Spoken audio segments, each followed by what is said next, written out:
வானத்தையும் பூமியையும் படைத்த சர்வ வல்லமையுள்ள தேவனை ஸ்தோத்தரிப்போமாக. இந்த மார்ச் 29ஆம் தேதி முழுவதும் கிருபையாய் நம்மை பாதுகாத்து வந்த தேவனுக்கு நன்றி செலுத்துவோமா?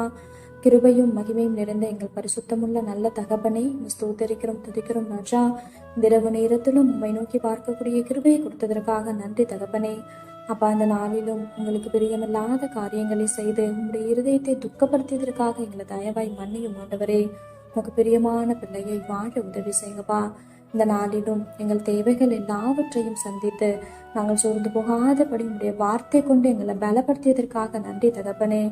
ஆண்டவரே, இந்த நாளிலும் நாங்கள் கோபம் கொண்டதற்காக எங்களை தயவா மன்னிச்சிருங்க இசப்பா. எந்த சூழ்நிலையிலும் கோபப்படாம பொறுமையா இருக்க எங்களுக்கு கற்றுத்தாங்க ஆண்டவரே. மிகுந்த மன தாழ்மையும் சாந்தமும் நீடிய பொறுமையும் உடையவர்களாய் அன்பினாலே ஒருவரை ஒருவர் தாங்குங்கள்னு சொல்லியிருக்கீங்களே இசப்பா. உங்க வார்த்தைக்கு கீழ்ப்படிந்து வாழ உதவி செய்யுங்கப்பா. உண்மை போல எல்லாரையும் நேசிக்க கற்றுத்தாரும். இரவு நேரத்தில் சுபிக்கிற ஒவ்வொருவரையும் ஆசிர்வதிங்கப்பா. அவர்கள் குடும்பங்களை நீர் பாதுகாத்து வழிநடத்தும்.